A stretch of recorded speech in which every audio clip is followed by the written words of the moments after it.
negeri yang akan datang, maka ia ibarat gendang perang sudah dipadu. Jadi tajuk yang kita bawakan pada hari ini untuk anda adalah, adakah PN bersedia untuk mengambil alih Selangor, memerintah Selangor? Jadi tokoh dan juga ahli panel yang kita bawakan pada malam ini sangat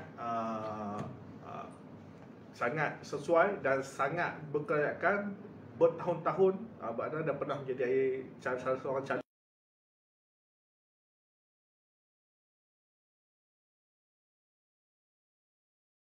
calon kepada panel. Saya nak minta anda yang menonton di Facebook Pemuda Pasha Halam dan juga TikTok Anak Muda Shah Alam supaya segera share, like dan komen. Share sebanyak-banyaknya kepada semua rakan-rakan anda. Pastikan 7 juta rakyat Selangor menonton TikTok kita malam ni. Baik, Doktor. Untuk permulaan awal, kita nak cakap dengan tajuk, adakah PN bersedia mengambil alih Selangor? Jawapannya, sebelum Doktor jawab, saya jawab dulu. Jawapannya pastinya ya, PN telah bersedia. Cumanya Doktor, sejauh mana PN dengan persiapan, dengan kempen yang dibuat sejak sebulan, 2 bulan yang lepas, Doktor melihat persiapan yang memungkinkan untuk pengundi beralih arah kepada Perikatan Nasional. Silakan Doktor. Assalamualaikum warahmatullahi wabarakatuh dan salam sejahtera. Kita sudah maklum bahawa Perikatan Nasional merupakan salah sebuah gabungan yang telah membuat kejayaan yang besar dalam pilihan raya umum peringkat persekutuan yang lalu, di mana Perikatan Nasional telah memenangi sehingga 74 kerusi, dan PAS secara parti solo memenangi 43 kerusi. Selebihnya adalah dimenangi oleh rakan PAS, iaitulah Parti Bersatu. Jadi berdasarkan kepada keputusan tersebut, dengan dilihat bahawa pengundi-pengundi Melayu sebahagian besarnya telah berpihak menyokong Perikatan Nasional, manakala pengundi-pengundi muda pun dilihat telah memberi sokongan yang besar kepada Perikatan Nasional, maka faktor yang dapat dilihat daripada pilihan raya umum ke-15 yang lalu memerlukan kepada nilai tambah ataupun memerlukan kepada sedikit momentum baru bagi memastikan bahawa Perikatan Nasional boleh memenangi pilihan raya umum peringkat DUN di negeri Selangor. Jadi kalaulah dilihat kepada persediaan, kepada gelombang yang telah sedia wujud, saya yakin bahawa Perikatan Nasional boleh membuat sesuatu yang berbeza berbanding dengan pilihan raya umum peringkat negeri tahun 2018 yang lalu. Jadi keyakinan itu adalah berdasarkan kepada faktor dan realiti yang sudah pun kita lihat.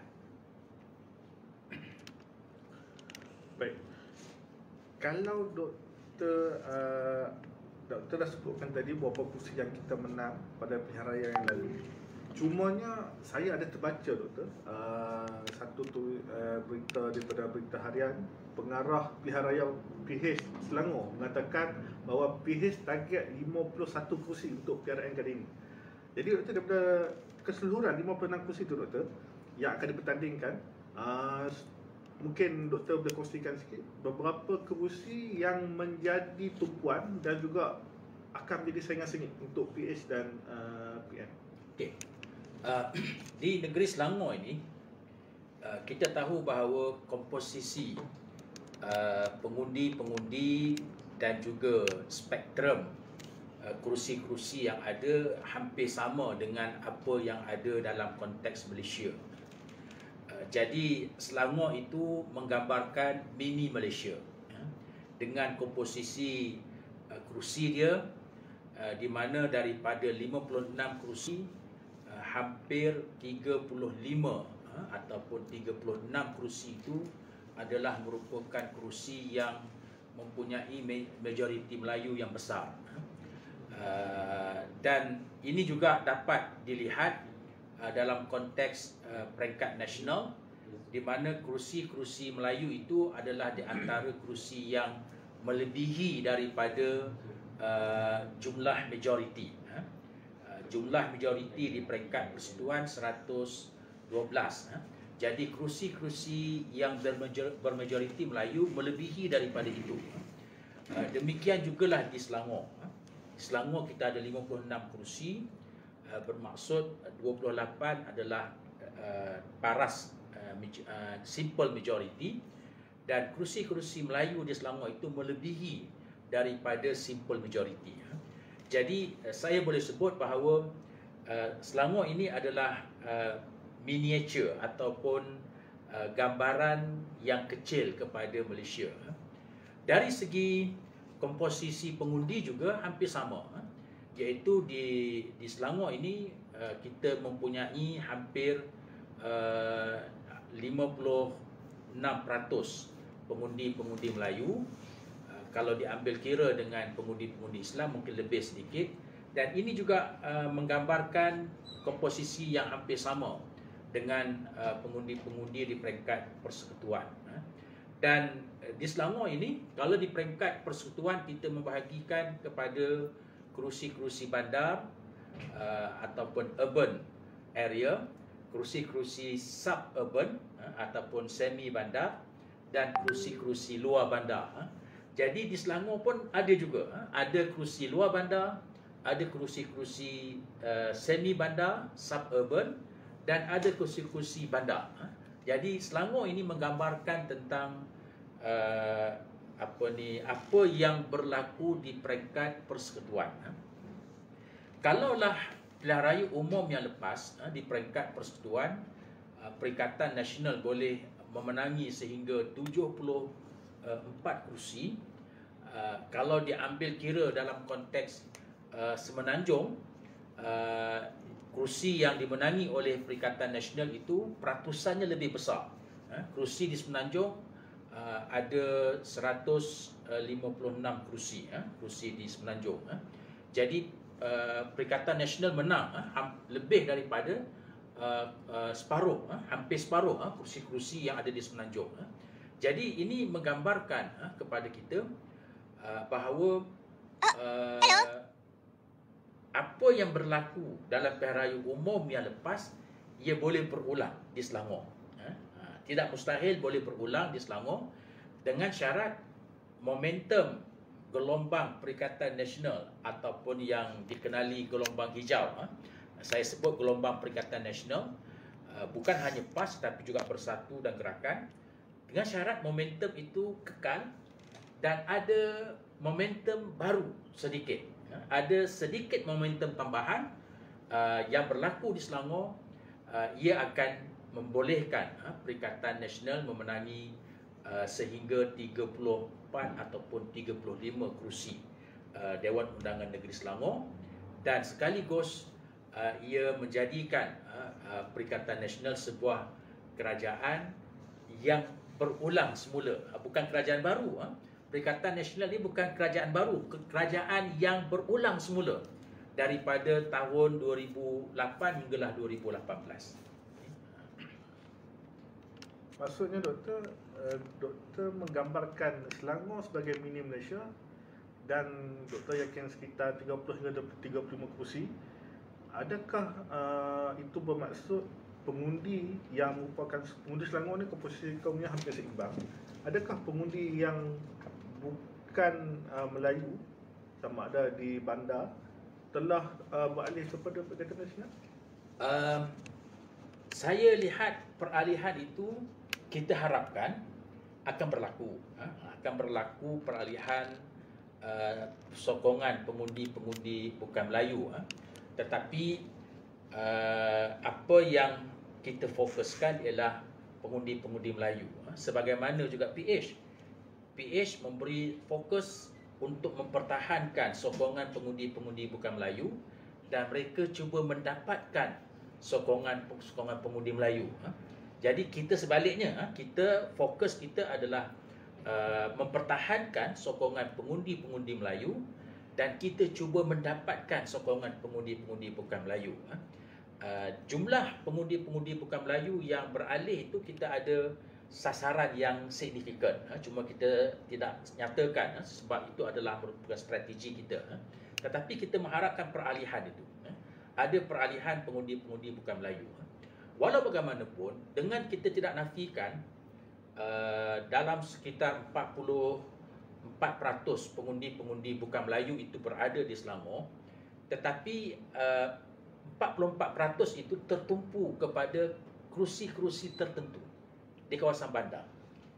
Kerusi-kerusi itu yang bermajoriti bukan Melayu ataupun marginal seat di mana hampir sama dengan komposisi Melayu di don-don tertentu, tetapi kerusi itu tidak merata, tidak berada di seluruh negeri. Dia berada di tempat-tempat tertentu di kawasan bandar, khususnya Lembah Kelang. Dan jumlah kerusi itu adalah tidak banyak, sekitar 35 ataupun 36 kerusi. Kalau kita lihat dari segi majoriti Melayu 39 kerusi, di mana 35 kerusi itu yang mempunyai komposisi lebih 60% Melayu. Adapun kerusi-kerusi bukan Melayunya selebihnya. Selebihnya itu di mana ramai pengundi-pengundi bukan Melayu tertumpu di situ. Dia tidak merata dari segi taburan dia. Sebab itu walaupun jumlahnya hampir sama, komposisi itu dalam 44-56%, tetapi kerusi-kerusi yang bermajoriti Melayu itu lebih besar jumlah dia. Tepat dan menyeluruh kupasan daripada Dr. Zudi yang sangat berpengalaman dalam kerja-kerja menyusun kerusi di Selangor, di Malaysia. Jadi saya akan pergi kepada soalan yang lebih panas kepada Dr. Zudi. Cuma saya nak ingatkan kepada anda yang menonton di TikTok Anak Muda Shah Alam dan juga Facebook Pemuda PAS Shah Alam, share, komen dan like supaya semua rakan-rakan kita 3 juta pengundi yang akan mengundi 3.6 juta. Saya ada baca satu maklumat 3.6 juta pengundi yang telah pun mengundi, doktor. Sebab pilihan raya 2014 kita ada 2.4 juta dan pilihan raya ke 2015 disebabkan pendaftaran automatik mengundi PRU 15 52% meningkat. Maksudnya daripada 2.4 juta pengundi PRU 14 meningkat kepada 3.6 juta pada PRU 15. Jadi di Selangor kita akan ada 3.6 juta yang akan mengundi. Pastikan setiap rakan anda, jiran anda, saudara anda, keluarga anda menonton grafik ni. Okey, baik doktor. Kita sedang berhadapan dengan sebuah gabungan parti yang telah membentuk kerajaan. Dan kita maklum betapa rajinnya pihak kerajaan turun ke negeri-negeri untuk berkempen, untuk mengambil hati pengundi-pengundi Melayu, bermula dengan jamuan hari raya di 6 negeri yang tak pernah dibuat sebelum ini. Jadi adakah menjadi kerajaan itu memberi peluang kepada PH untuk PRN dalam kali ini? Baik. Sebelum saya nak jawab soalan tentang PH sekarang adalah kerajaan di peringkat persekutuan yang dikenali kerajaan campuran Pakatan Harapan dan Barisan Nasional, dan dalam konteks Selangor juga PH adalah kerajaan incumbent. Cuma saya ingin menjelaskan kepada pengundi-pengundi Selangor sebelumnya, iaitu Pakatan Harapan adalah kerajaan yang memerintah di Selangor daripada tahun 2018 sehinggalah 2023. Adapun kerajaan yang memerintah Selangor selama 10 tahun daripada 2008 hinggalah 2018 ialah Pakatan Rakyat, di mana Pakatan Rakyat ini PAS berada dalam kerajaan Selangor. PAS berada dalam kerajaan Selangor daripada 2008 di zaman pemerintahan almarhum Tan Sri Khalid sebagai Menteri Besar, dan kemudian diambil alih oleh Datuk Seri Azmin Ali daripada tahun 2014 sehinggalah 2018. Waktu itu PAS berada dalam kerajaan. PAS memegang exco, 4 exco dalam kerajaan negeri Selangor diamanahkan kepada PAS, dan di zaman Datuk Seri Azmin 3 exco diamanahkan kepada PAS. Ahli-ahli PAS dan juga pendukung-pendukung PAS turut terlibat dalam beberapa GLC penting Selangor. Antaranya Peransang, antaranya MBI sendiri, Menteri Besar Incorporated, di mana PAS pun terlibat, ahli-ahli PAS terlibat dalam menguruskan. Dan kita memegang beberapa jawatan exco yang penting, exco perumahan, antaranya Datuk Iskandar Samad, exco pertanian, exco pendidikan, dan juga exco agama. Ini di antara pengalaman PAS dalam mentadbir kerajaan negeri Selangor. Dan kita pun maklum bahawa PKR yang mengetuai kerajaan negeri Selangor daripada 2008 hinggalah sekarang, tetapi 2018, di antara 2008 hingga 2018 itu, separuh PKR itu bukan lagi PKR. Termasuklah Menteri Besar almarhum Tan Sri Khalid Ibrahim. Selepas dia dianiaya oleh PKR, dia menjadi mesra PAS, dan dia terlibat dengan program-program PAS. Malah menjadi penasihat kepada kerajaan PAS di Terengganu, di Kelantan.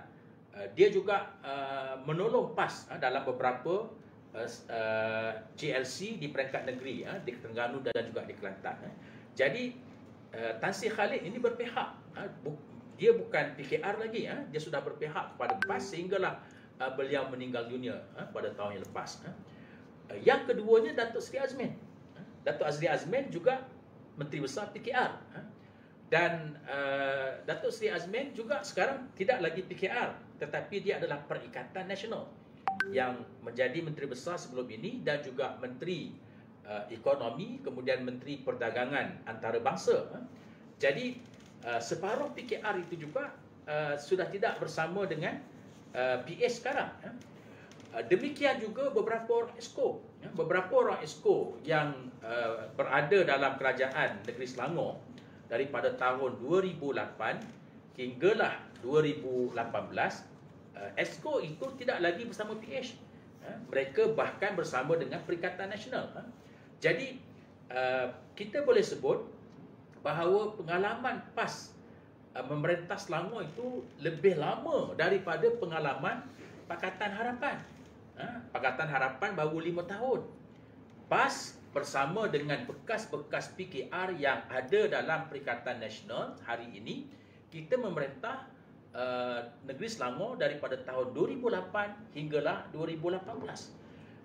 Jadi kalaulah ada yang menyebut ni penyokong-penyokong PH menyebut bahawa kami sudah selesa dengan PH. PH tu baru 5 tahun. Baru 5 tahun, 2018 hinggalah 2023. Sebelumnya PAS berada dalam kerajaan. Track record PAS berada dalam kerajaan daripada 2008 hinggalah 2018 itu adalah track record yang tidak dinafikan keberhasilan dia. Dan kita boleh sebut bahawa Selangor di zaman pemerintahan yang diketuai oleh Tan Sri Khalid itu adalah zaman yang boleh dianggap zaman keemasan, diperintah oleh Pakatan Rakyat. Apabila Datuk Tan Sri Khalid Ibrahim telah memperkenalkan apa yang disebut sebagai gagasan mengekonomikan ataupun mengekonomikan rakyat, mengekonomikan ekonomi Selangor, merakyatkan ekonomi negeri Selangor, ataupun ringkasannya NES, merakyatkan ekonomi Selangor, di mana Tan Sri Khalid telah berusaha supaya kejayaan ekonomi negeri Selangor ini, kejayaan ekonomi negeri Selangor ini kita tidak boleh nafikan, ianya adalah salah satu daripada keberuntungan negeri Selangor berada di ibu kota, di mana pelabur-pelabur bila masuk ke Malaysia, dia akan masuk dahulu pintu gerbangnya negeri Selangor. Fasiliti ekonominya berada di sini, pusat pentadbiran berada di sini. Sebab itu kerajaan negeri Selangor ini, siapa-siapa pun yang memerintah, maka dia mendapat manfaat, dia ada keuntungan, advantage untuk dia mencipta kejayaan. UMNO, dia memerintah, dia dapat advantage itu. Kemudian PA sekarang pun dia dapat advantage. Sebab saya lihat faktor kedudukan geografi negeri Selangor, strategiknya berada di sini, faktor itu lebih daripada 50% menyumbang kepada kejayaan negeri Selangor. Tetapi bila Tan Sri Khalid Ibrahim menjadi Menteri Besar, dia membuat suatu gagasan baru. Bukan untuk memajukan negeri semata-mata, untuk membangunkan ekonomi semata-mata, tetapi merakyatkan ekonomi negeri Selangor itu kepada rakyat. Supaya rakyat merasai limpahan itu. Itulah yang ada sekarang. Dengan pelbagai bantuannya, termasuklah voucher berbelanja, termasuklah bantuan-bantuan secara langsung, mikrokredit yang diteruskan oleh kerajaan sekarang, kebanyakannya adalah dimulakan dalam gagasan merakyatkan ekonomi Selangor di zaman Tan Sri Khalid.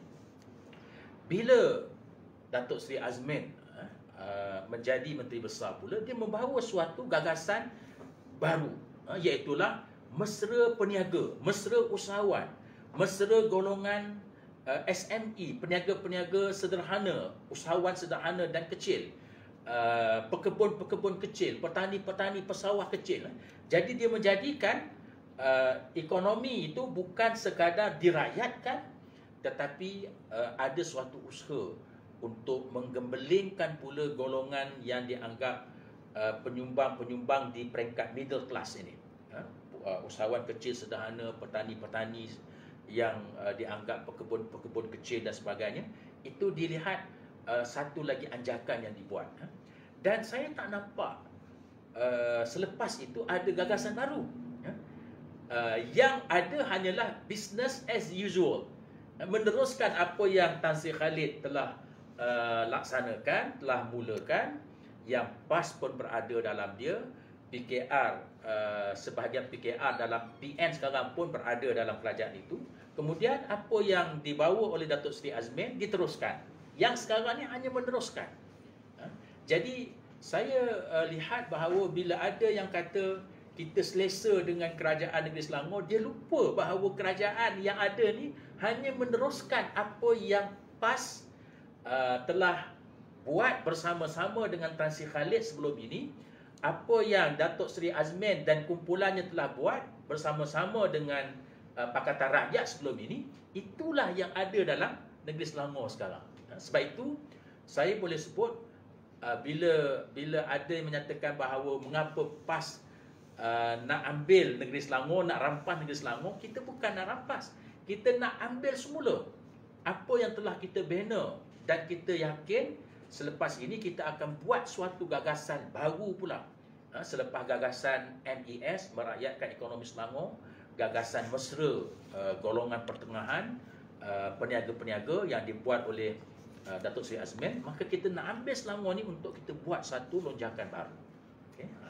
Itu yang perlu kita lihat dari segi membetulkan persepsi masyarakat. Masyarakat nampak PAS ni tak ada apa. Sedangkan kita lah yang membangunkan Selangor, melakukan wealth distribution supaya rakyat mendapat limpahan ekonomi itu. Kita yang melakukan bersama-sama dengan kepimpinan Tan Sri Khalid Ibrahim, kepimpinan Datuk Seri Azmin daripada tahun 2008 hinggalah 2018. Dan apa yang ada sekarang ni adalah business as usual, hanyalah menyambung sahaja. Bahkan saya boleh sebut banyak kelemahan. Banyak kelemahan. Saya bagi contoh. Menteri Besar Incorporated. di bawah pejabat menteri besar. Menurut laporan Ketua Audit Negara di peringkat Negeri Selangor ni, daripada tahun 2018 hingga tahun 2021 tidak melakukan apa-apa pelaburan. Tak ada pelaburan yang dilakukan. Di antara tahun 2018 hingga 2021, iaitulah setakat laporan audit itu dibuat, tidak menerima apa-apa dividen daripada pelaburan yang dibuat. Hanya pada tahun 2018 saja dapat dividen, itu pun tahun kewangan sebelumnya, tahun 2017. Ini perkara yang dilaporkan dan kita lihat ini kelemahan yang nyata. Begitu juga dengan perkara-perkara yang lain yang kalau ditanya nanti saya akan ulaskan. Ada banyak beberapa kelemahan yang sebenarnya tidak diungkapkan, tapi saya akan cuba ungkapkan sedikit tentang perkara itu. Jadi sebelum saya jawab soalan tu, itulah saya nak jelaskan tentang adakah PAS mampu, Perikatan Nasional mampu untuk meneruskan kecemerlangan negeri Selangor ni. Jawapannya, kita bukan hanya mampu, kita mengulang semula kecemerlangan itu setelah ada 5 tahun kemalapan dalam pentadbiran kerajaan negeri Selangor. Berarti doktor bukanlah asing PAS dengan Selangor ni. Kerana 2008 lagi PAS telah pun bersama dengan kerajaan negeri memakmurkan negeri bersama dengan Tan Sri Khalid Ibrahim ketika itu. Dan kalau diberikan peluang kepada Perikatan Nasional yang berada bersamanya bersatu dan juga gerakan, kita boleh buat benda yang lebih baru dan juga gagasan baru yang lebih kita kata merakyatkan Selangor. Kerana macam yang Dr. Zuhdi sebut tadi, kerajaan Selangor hari ini cuma meneruskan legasi, meneruskan apa yang telah dibuat oleh kerajaan terdahulu. Betul Doktor ya? Baik, kepada anda rakyat Selangor, saya nak berpesan kepada 3.6 juta rakyat Selangor yang akan mengundi pada pilihan raya negeri kali ini. Anda kena ingat, PAS bersama dengan Bersatu dan Perikatan melalui Perikatan Nasional bersedia sepenuhnya dan juga berpengalaman yang luas untuk memimpin, menerajui kerajaan Selangor. Jadi jangan ragu-ragu, bersedia malam ini untuk pangkah Perikatan Nasional. Okey, sebelum kita pergi ke soalan seterusnya, mungkin saya nak beritahu pada admin, kalau ada soalan-soalan daripada penonton kita yang tengok melalui live TikTok atau FB, mungkin boleh WhatsApp dekat saya, nanti saya boleh bacakan soalan. Cuma soalan tu kalau boleh yang bersifat manfaatnya majmuk. Biarlah soalan yang bersifat memberi manfaat. Kalau ada yang kita meraihkan kebebasan pandangan, memberi pendapat kepada semua rakyat Selangor, tak ada masalah. Cuma kita dalam keadaan yang bersantun, kita akan menjawab soalan yang anda tanya di live FB. Baik, Doktor. SPA dah umumkan 29 Julai adalah tarikh untuk penamaan calon bagi 6 negeri yang akan berlaku pilihan raya. 29 Julai bermaksud hari ini 5 Julai rakyat Selangor khususnya pasti nanti berkenaan apa manifesto, apa tawaran yang Perikatan Nasional boleh bagi seandainya rakyat Selangor memilih Perikatan Nasional. Kerana kita melihat manifesto mungkin hari ini hanya menjadi alat gula-gula politik menjelang pilihan raya. Kerana kita boleh lihat beberapa kerajaan pusat yang berjanji langit dan bumi, emas, intan dan belian, tapi apabila menjadi kerajaan, manifesto entah ke mana. Jadi adakah hari ini Doktor, manifesto masih lagi menjadi tumpuan kepada para pengundi, iaitu adakah mereka masih percaya manifesto itu akan mempengaruhi beliau untuk keluar mengundi? Okey. Sebelum saya jawab soalan manifesto tu, saya teringat bahawa dalam banyak-banyak inisiatif gagasan-gagasan yang diambil oleh almarhum Tan Sri Khalid di zaman dia mengetuai Kerajaan Negeri Selangor, dan juga Datuk Seri Azmin di zaman dia mengetuai Kerajaan Negeri Selangor, ada sesuatu yang tak disambung. Yang lain tu disambung, iaitulah air percuma. Air percuma ni hanya kepada golongan-golongan tertentu. Itu pun kita tidak pasti sejauh mana keberkesanan dia. Zaman Tan Sri Khalid dan selepasnya, sehinggalah 2018, kita mengambil pendekatan untuk memberi kepada semua, termasuklah golongan-golongan yang mereka ni pun mungkin dalam kategori T20, tetapi mereka juga dapat merasai kenikmatan daripada apa yang kita berikan. Sebab mereka juga rakyat Selangor, persoalan mereka mampu dan sebagainya itu terpulang kepada mereka. Saya ada jumpa golongan T20 yang mereka tak bayar pun duit air di zaman pemerintahan Tan Sri Khalid, sebab mereka guna kurang daripada subsidi. Dan ini menggalakkan supaya mereka berjimat. Itu kelebihan yang mereka dapat, mereka perolehi. Yang lain-lain itu saya nampak adalah beberapa yang mereka hanya teruskan legasi yang telah pun dibuat oleh pemerintahan Pakatan Rakyat sebelum 2018. Kemudian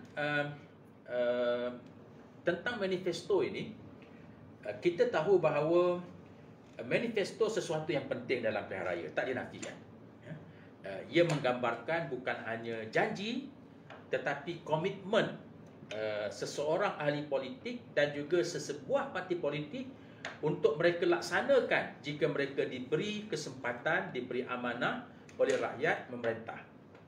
Jadi manifesto tetap merupakan satu daripada perkara yang menjadi perhatian pengundi-pengundi, mempengaruhi pengundi-pengundi untuk mereka mengundi sesebuah parti dan seseorang calon, dan juga mempengaruhi mereka untuk mengundi parti-parti yang mereka yakin, dengan syarat manifesto itu manifesto yang menjejak di bumi, bukan menjanjikan bulan, bintang dan seumpamanya. Jadi manifesto tetap merupakan satu faktor penting untuk mempengaruhi pengundi. Tetapi yang juga penting selain daripada manifesto itu ialah track record. Track record yang ditunjukkan oleh pemimpin-pemimpin tertentu, parti-parti ataupun coalition, gabungan-gabungan parti ketika mereka jadi kerajaan. Sekarang ini kita sudah lihat sebelum ini Barisan Nasional jadi kerajaan, yang akhirnya Barisan Nasional tumbang. Tumbangnya Barisan Nasional itu disebabkan oleh barah yang berkaitan dengan salah guna kuasa, yang berkaitan dengan korupsi yang dilakukan oleh mereka.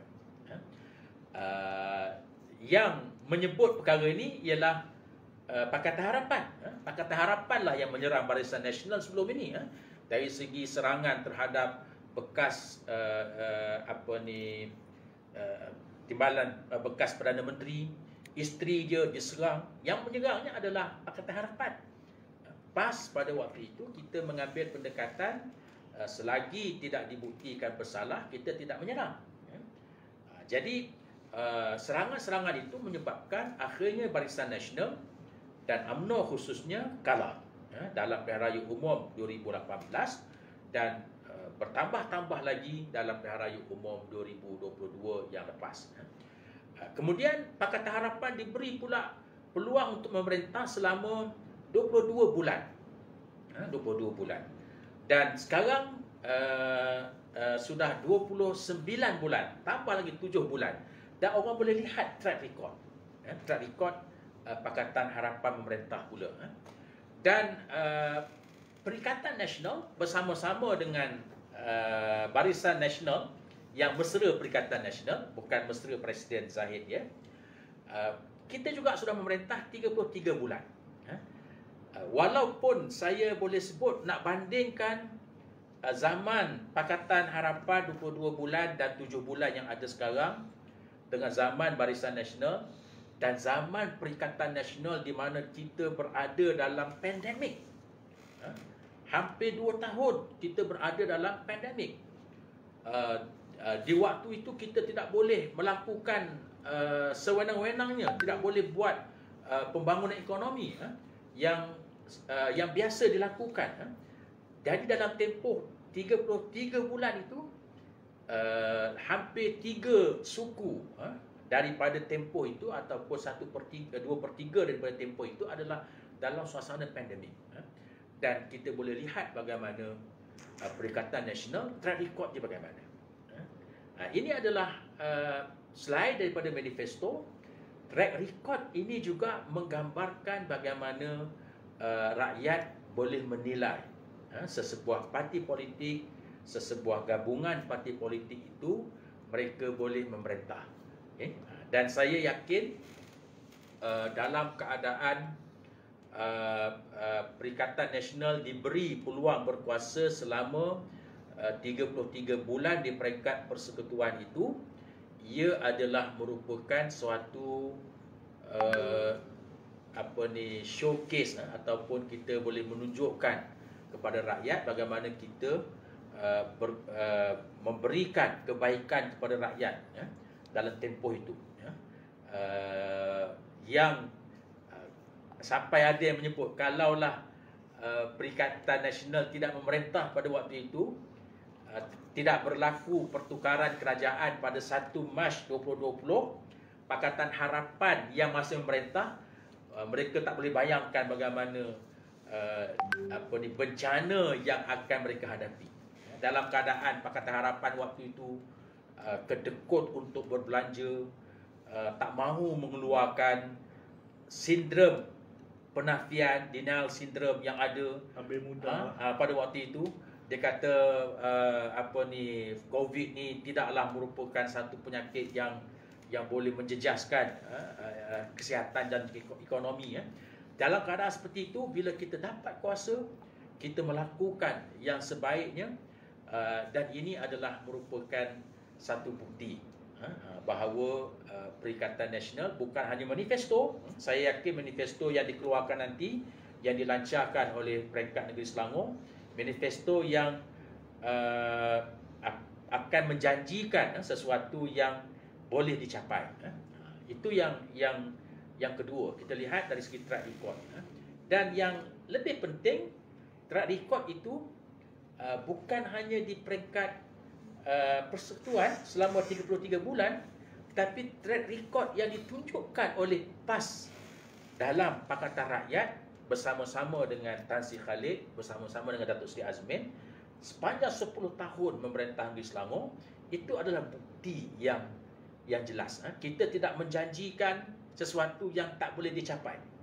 Saya masih ingat Tan Sri Khalid Ibrahim dengan nada gurauan waktu itu, nada gurauan, sebab yang mencadangkan supaya diberi air percuma 11 meter padu tu, diberi air percuma kepada rakyat dengan kadar itu, yang mencadangkannya adalah PAS. PAS mencadangkan dalam manifesto Barisan Alternatif tahun 2008 waktu pilihan raya, kita cadangkan beri air percuma sejumlah tertentu. Bila kita memerintah, Tan Sri Khalid waktu tu jadi Menteri Besar, dia sebut dengan nada bergurau, saya waktu tu dah mula macam mana nak laksanakan benda ni. Dan akhirnya dia berjaya. Dia berjaya merealisasikan. Walaupun orang kata betul ke boleh bagi air percuma, Tan Sri Khalid berjaya merealisasikan. Dan ini satu bukti bahawa PAS dalam persoalan yang berkaitan dengan manifesto, kita tidak menjanjikan sesuatu yang tidak boleh dicapai.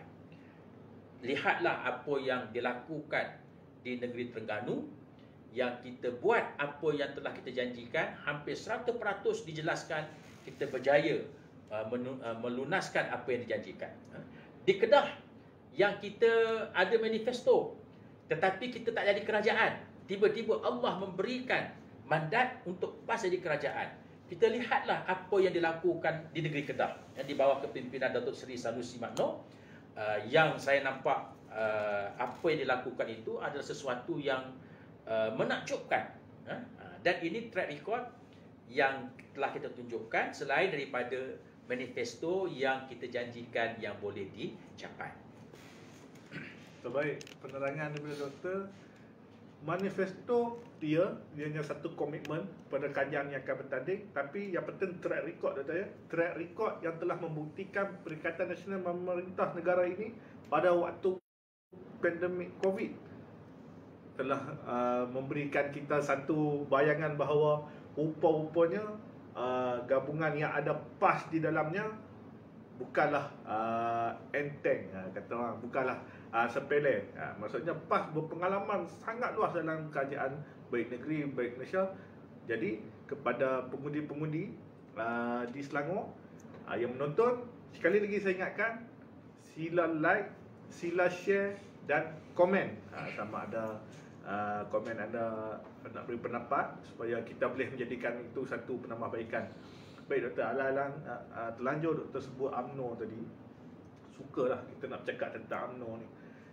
Sebab 2 minggu yang lalu ketika kita membawakan juga Dr. Zuhdi untuk berbincangkan dalam forum yang lepas, ada yang marah-marah kita dalam live, kata kenapa PAS bercakap tentang UMNO, program PAS cakap tentang UMNO. Dan kita nak beritahu betapa pentingnya UMNO, pengundi-pengundi UMNO kepada pilihan raya kali ini. Jadi doktor, UMNO ni sekarang telah beralih arah daripada penentang kepada PH lalu menjadi gabungan. Pada pandangan doktor, adakah dengan hadirnya UMNO di BN di dalam PH itu, gabungan PH itu akan memberi nilai tambah kepada PH ataupun ianya hanyalah satu liability kepada PH? Silakan. Saya nak guna bahasa yang sesuai. UMNO ini ia bukan liability. Ia bukan liability. Tetapi ia adalah merupakan pasaran yang penting kepada Perikatan Nasional. Kepada PH saya tak tahulah, tapi kepada Perikatan Nasional ia adalah market, market yang penting. Sebab itu bila ada yang sebut kenapa kita bercakap tentang UMNO, saya pun banyak dalam tulisan-tulisan saya tulis tentang Datuk Seri Najib, sebab pendirian saya terhadap Datuk Seri Najib tu konsisten. Saya lihat beliau telah melakukan sesuatu yang baik kepada ekonomi dan pentadbiran negara. Persoalan perbicaraan beliau itu saya pun ada ulas tentang apa yang sepatutnya berlaku, pendirian saya terhadap keputusan yang dijatuhkan terhadap dia, itu saya ada ulas sebelum ini. Dan ada orang tanya kenapa dengan UMNO? Sebab UMNO itu adalah market kita. UMNO adalah sokongan yang perlu kita dapat, iaitulah akar umbi UMNO, penyokong-penyokong UMNO. Yang kita yakin bahawa penyokong-penyokong UMNO itu mereka tidak melihat Pakatan Harapan yang ada DAP dalamnya, yang ada Anwar dalamnya, yang telah mengkhianati perjuangan UMNO sebelum ini, yang ada Parti Amanah dalamnya yang dianggap sebagai anak didik kepada DAP. Akar umbi UMNO tidak melihat apa yang diperjuangkan oleh UMNO itu akan dapat dilakukan oleh Pakatan Harapan. Sebab itu kita bercakap tentang UMNO. Kita bercakap tentang UMNO itu ialah kerana kita mahu ahli-ahli UMNO bersama kita. Kita mahu bahawa UMNO itu, kalaulah UMNO, ahli akar umbi UMNO, pemimpin-pemimpin pertengahan UMNO mahu menyelamatkan UMNO, ataupun perjuangan UMNO, ABATA itu, agama bangsa tanah air. Kalau mereka mahu menyelamatkan perjuangan UMNO itu, bukan dengan mengundi Pakatan Harapan, tetapi dengan mengundi Perikatan Nasional. Perikatan Nasional inilah wadah yang sesuai untuk meneruskan perjuangan ABATA itu. Bahkan PAS meletakkan agama, perjuangan agama itu paling tinggi. Bersatu juga melihat perjuangan yang berkaitan dengan bangsa Melayu, dengan tanah air ini tetap mempertahankan. Kalau mahu menyelamatkan perjuangan agama, bangsa dan tanah air itu ialah bersama-sama dengan Perikatan Nasional. Termasuklah untuk menyelamatkan UMNO. Sebab itu pemimpin-pemimpin UMNO yang berjiwa UMNO, yang mereka itulah yang menyelamatkan UMNO dahulu. Sewaktu berlaku perpecahan dalam UMNO tahun 1987, pemimpin-pemimpin itulah yang ada bersama-sama dengan Perikatan Nasional sekarang. Pemimpin UMNO antaranya ialah Tan Sri Muhyiddin Yassin. Dia adalah bekas pimpinan UMNO yang dia dipecat. Di antara yang bersama-sama dengan Perikatan Nasional juga ialah Tan Sri Noh Omar yang masih lagi bersama UMNO walaupun dia sudah dipecat. Tetapi dia akan memberi sokongan kepada Perikatan Nasional. Datuk Seri Syahidan Kasim. Dan ramai lagi pimpinan-pimpinan UMNO yang di peringkat tertinggi pernah menjawat jawatan-jawatan di peringkat tertinggi dan juga di peringkat pertengahan yang mereka lihat hanya dengan bersama Perikatan Nasional perjuangan agama, bangsa dan tanah air dapat diselamatkan. Bahkan sekiranya Perikatan Nasional diberi sokongan oleh pengundi-pengundi akar umbi UMNO ini, tidak mustahil kumpulan-kumpulan seperti ini, Datuk Seri Syahidan, kemudian Tan Sri Noh Omar, Tan Sri Anwar Musa, mereka akan comeback dan akan menyelamatkan UMNO daripada terus dibaham dan diperdayakan oleh PH. Jadi saya lihat itu adalah merupakan pasaran yang perlu direbut oleh Perikatan Nasional. Kita tidak boleh menyalahkan UMNO sebab UMNO terpati.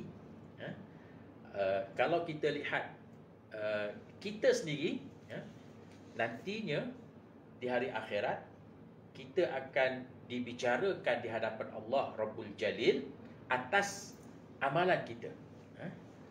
UMNO tidak akan dibicarakan. Yang akan dibicarakan di depan Rabbul Jalil adalah pemimpin-pemimpinnya. Jadi yang membuat kerosakan, yang melakukan corruption, yang melakukan semua ni adalah pemimpin-pemimpin UMNO, bukannya UMNO. Jadi kita tetap mahu supaya akar umbi UMNO yang mereka ikhlas berjuang dengan slogan agama, bangsa, tanah air dia, pemimpin-pemimpin pertengahan UMNO yang masih lagi dengan perjuangan tersebut, kita mengharapkan mereka bersama kita. Mereka market.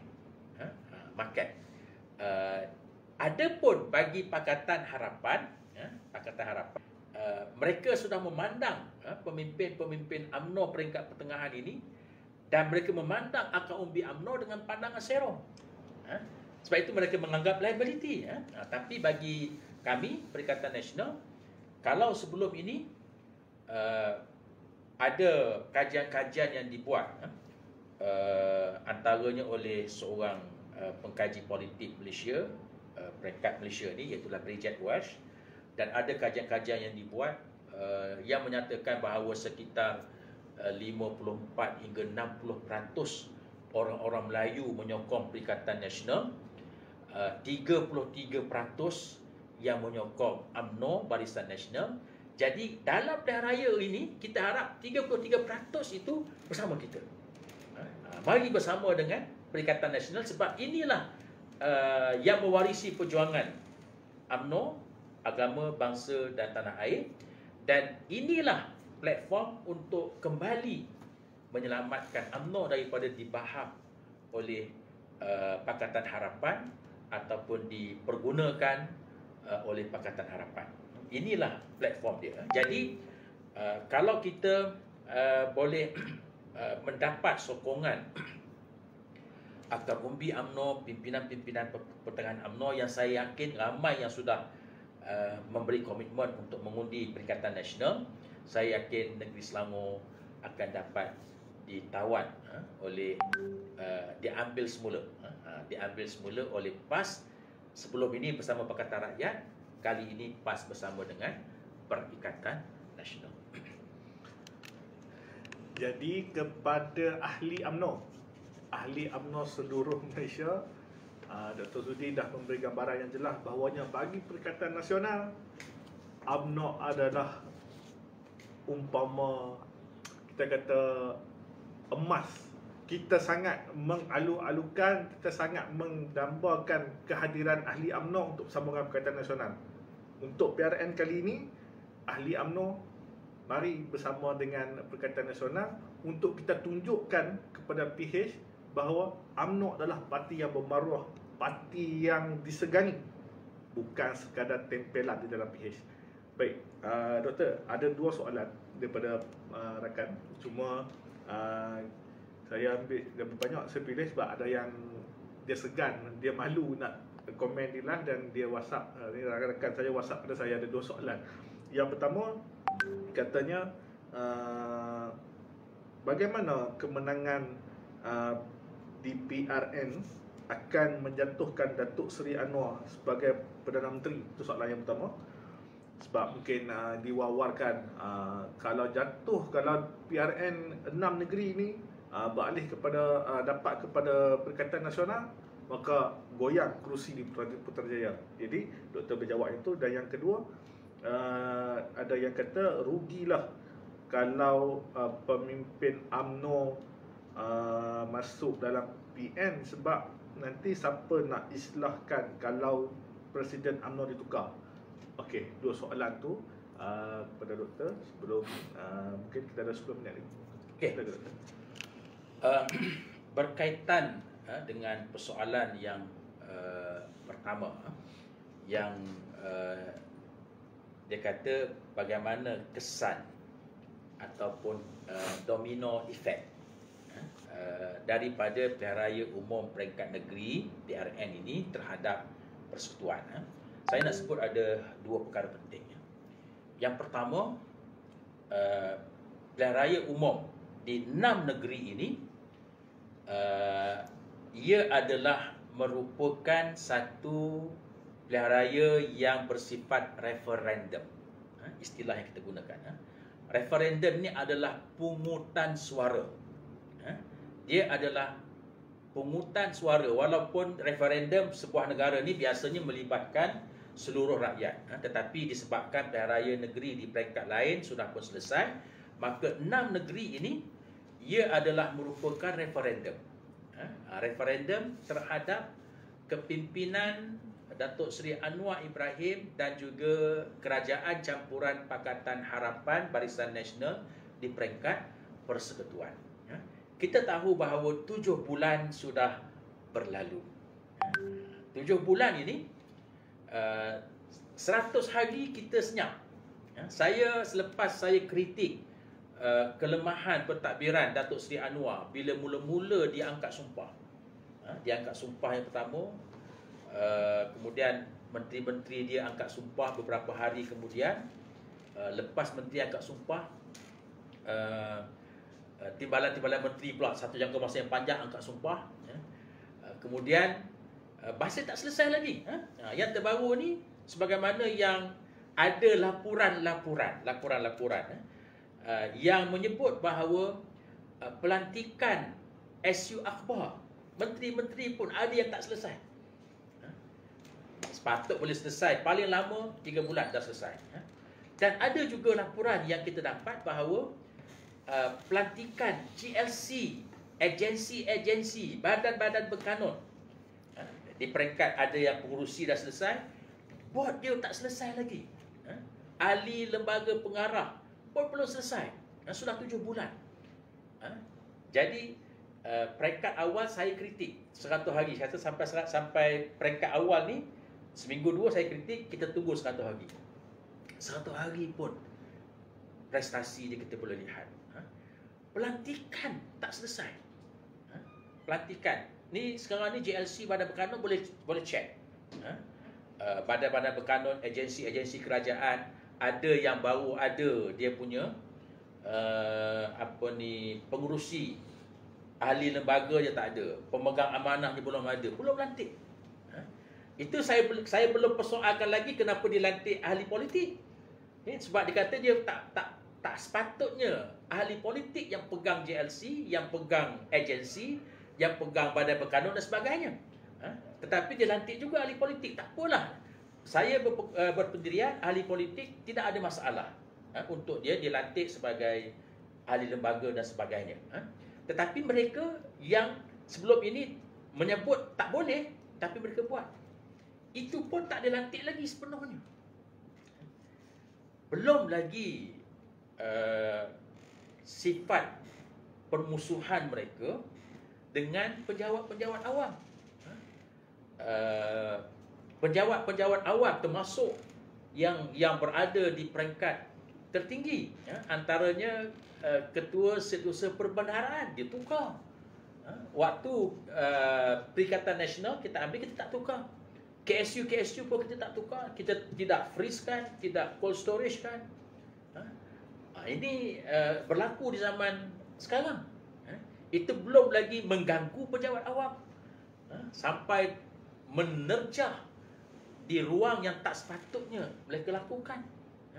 Jadi 7 bulan ini saya rasa sudah cukup lama kita beri. 100 hari pun sudah berlalu lama, setengah tahun pun sudah berlalu. Ini 7 bulan. Kelemahan-kelemahan dari segi pentadbiran. Dia bercakap tentang tata kelola, tapi pentadbirannya lemah. Jangan sebut tentang tata kelola kalau pentadbiran, pengurusan negara ini sangat lemah. Hanya pergi hari ini berkempen sini, hari ini berkempen sini, masuk universiti sini, keluar universiti sini, jumpa dengan orang ni, tapi pentadbiran negara kucak-kacir. Jadi ini satu petunjuk yang jelas. Belum lagi kita bercakap persoalan hala tuju negara, hala tuju pembangunan, hala tuju ekonomi. Kalau saudara-saudari lihat, ini sejarah Tun Dr. Mahathir. Sewaktu dia jadi Perdana Menteri, selepas Tun Hussein On meletakkan jawatan tahun 1981, kemudian berlaku pilihan raya umum tahun 82, Dr. Mahathir buat terus. Bahkan dia sudah mempunyai gagasan sebelum jadi Perdana Menteri lagi. Saya bagi contoh industri automobil. Industri automobil nasional yang kemudian bila Dr. Mahathir jadi Perdana Menteri, apa yang dia buat sebelum jadi Perdana Menteri itu dia laksanakan. Bermulanya Proton ni bermula sebelumnya Dr. Mahathir telah menubuhkan DRB. Sewaktu dia jadi Menteri MITI lagi. Dia jadi Menteri Perdagangan Antarabangsa, Menteri MITI, dia dah buat dah. Dia dah ada gambaran. Kalau dia jadi Perdana Menteri, apa yang dia nak bawa. Bila dia jadi Perdana Menteri, dia gunakan DRB ini, HICOM ini, HICOM. Dia gunakan HICOM untuk melaksanakan gagasan dia ke arah mewujudkan industri berat. Dalam konteks ini ialah industri kereta. Dia dah buat. Bank Islam dan Universiti Islam. Ini Dr. Mahathir, gagasan sebelum jadi Perdana Menteri.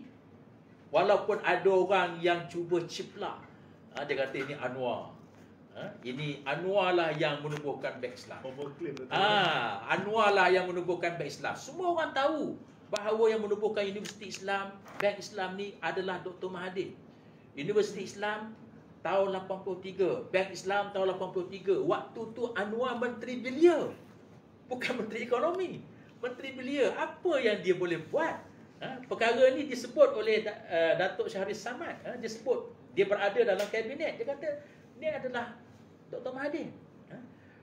Universiti Islam Antarabangsa, sewaktu Dr. Mahathir menjadi Menteri Pelajaran, Menteri Pendidikan, tahun 1977 lagi, dia sudah ada gagasan. Dalam persidangan pendidikan di Jeddah, dia bawa proposal menubuh kan Universiti Islam Antarabangsa ini.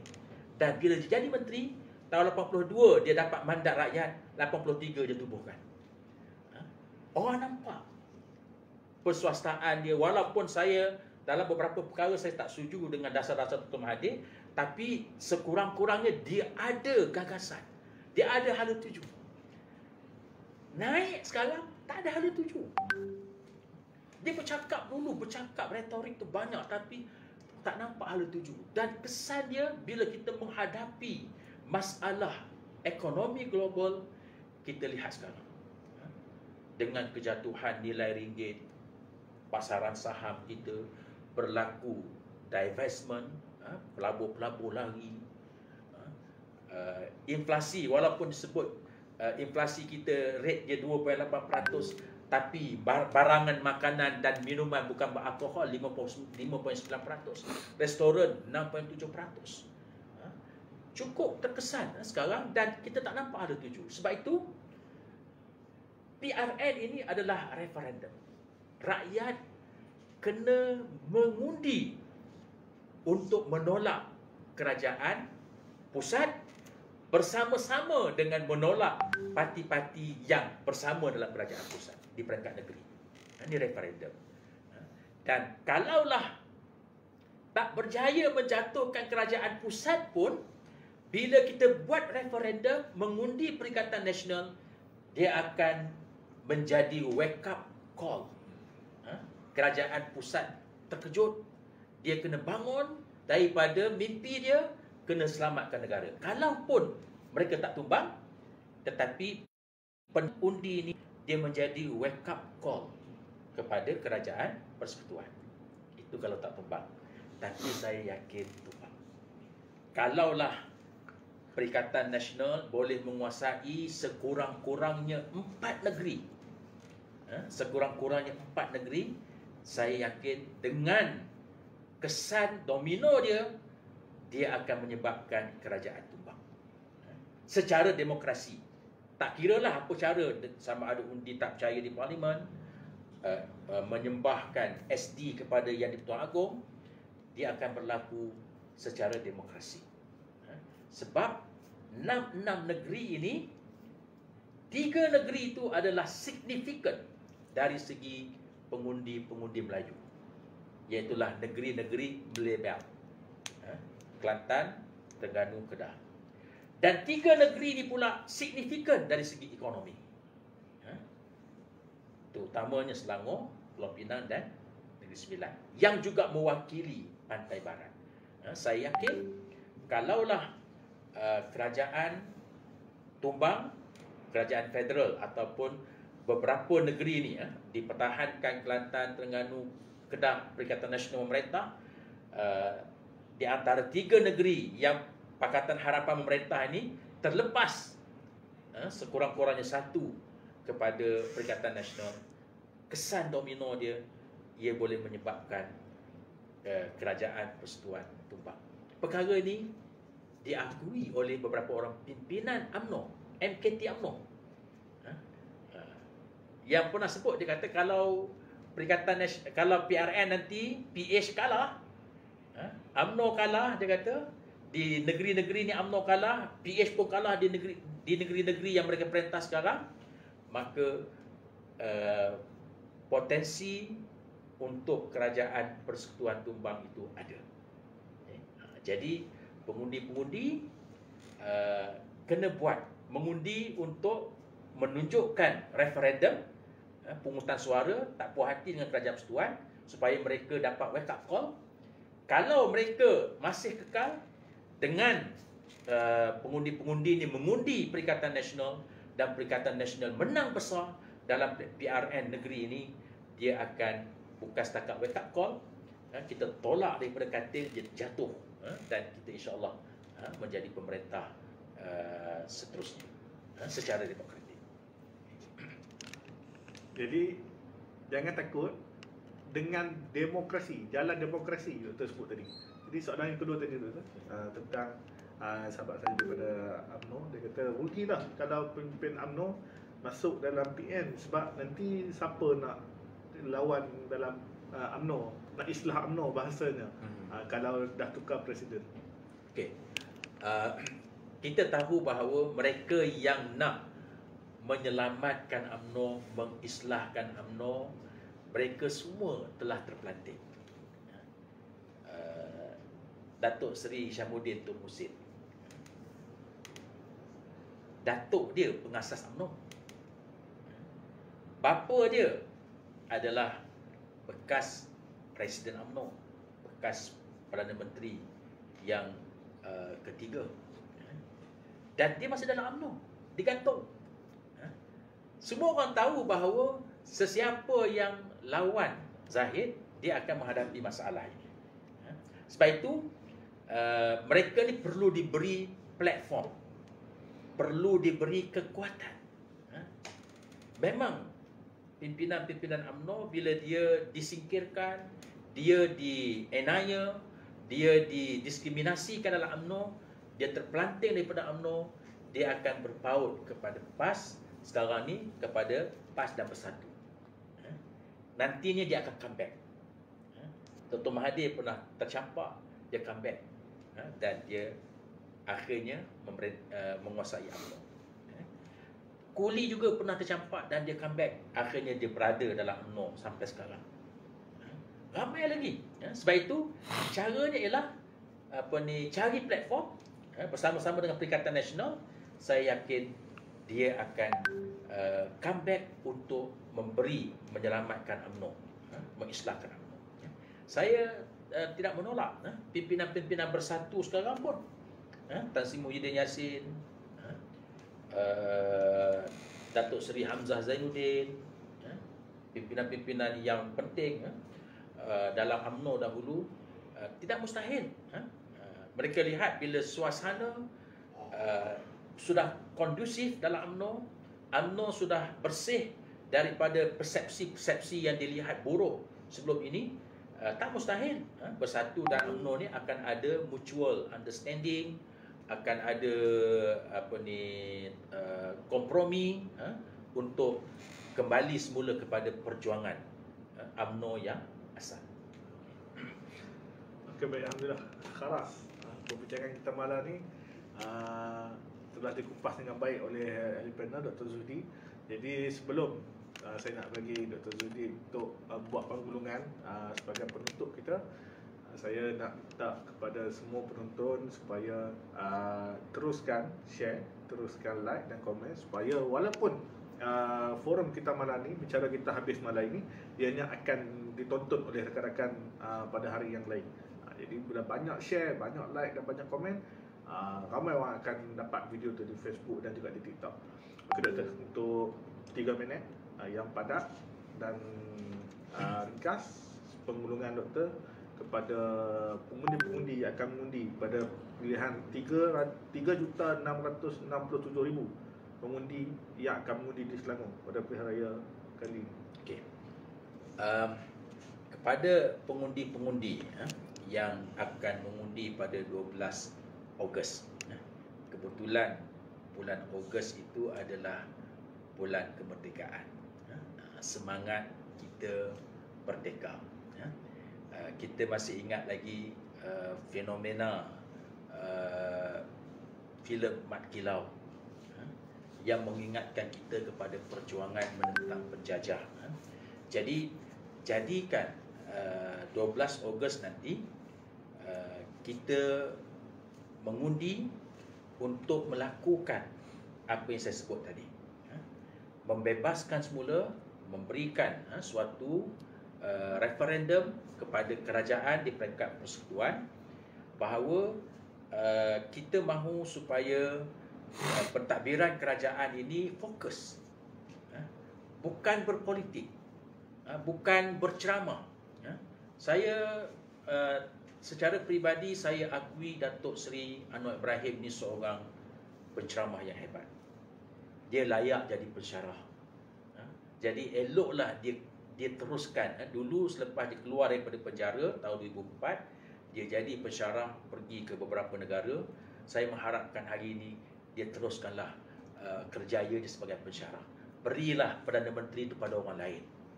sebab dia tidak mampu untuk menguruskan negara. Dia mampu menguruskan minda rakyat, ilmu, beri keyakinan dan sebagainya.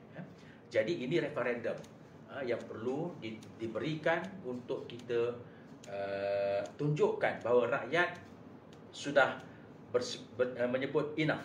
Enough is enough. Cukup. Beri peluang kepada orang lain untuk dia kembalikan semula alignment negara ini kepada track dia. Kemudian pastikan juga rakyat Selangor. Rakyat Selangor, kita mahu mengulangi semula zaman keemasan sewaktu negeri Selangor di bawah pentadbiran Tan Sri Khalid dan di bawah pentadbiran Datuk Seri Azmin Ali. Kita boleh lihat gagasan merakyatkan ekonomi Selangor ni berjaya. Gagasan mesra peniaga-peniaga, golongan pertengahan, petani-petani juga berjaya. Dan ini adalah merupakan suatu bukti bahawa PAS yang berada dalam kerajaan negeri Selangor daripada tahun 2008 hingga 2018, kita telah menunjukkan track record yang baik. Jadi sekarang ini masa dia untuk kita kembali mencipta semula. Saya sebut Selangor ini, sesiapa memerintah pun dengan situasi kedudukan dia strategik yang ada dalam konteks negara, dengan fasiliti yang sudah dibina oleh kerajaan bahkan zaman penjajah lagi, sesiapa yang ada, negeri Selangor akan terus berkembang. Tetapi kita mahu melakukan lonjakan, bukan hanya business as usual. Kita mahu melakukan lonjakan. Kita mahu membuat apa yang dibuat oleh Tan Sri Khalid. Kekayaan itu dirasai. Ini yang kita mahu lakukan. Jadi Selangor ini kita mahu buat satu lonjakan baru. Sebagaimana yang pernah disebut oleh Menteri Besar Selangor di zaman Barisan Nasional, Datuk Seri Khair Toyo. Dia sebut bahawa Selangor ni dari segi GDP dia, dari segi kemajuan dia, kalaulah Selangor ni tidak berada dalam Malaysia, dia mungkin lebih hebat daripada Singapura. Dari segi kemajuan dia, dari segi bandar dia, dengan Singapura yang lebih kecil tu, Selangor lebih hebat.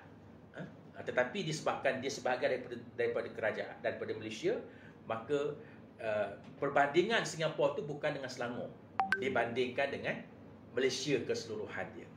Jadi saya yakin lonjakan itu perlu.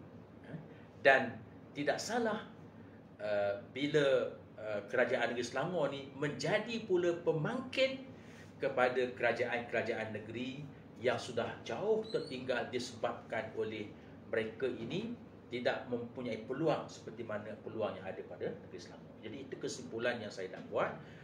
Saya seru kepada pengundi-pengundi negeri Selangor ini, khususnya anak-anak muda, supaya kita buat perubahan untuk mengembalikan semula pemerintahan negeri Selangor sebagaimana sewaktu PAS dan juga sebahagian PKR dahulu memerintah daripada tahun 2008 hinggalah 2018.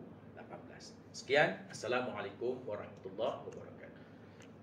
Baik, terima kasih kepada Dr. Muhammad Zuhdi Marzuki, ahli Jawatankuasa PAS Pusat, pengarah Pusat Penyidikan PAS yang berpengalaman selama hampir 20 tahun dalam memberi buah pandangan, memberi pendapat, menulis tentang politik Malaysia.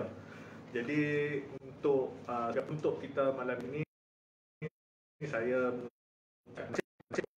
PAS Shah Alam mengucapkan terima kasih kepada semua yang like, share dan komen di TikTok Anak Muda Shah Alam dan juga Facebook Pemuda PAS Shah Alam.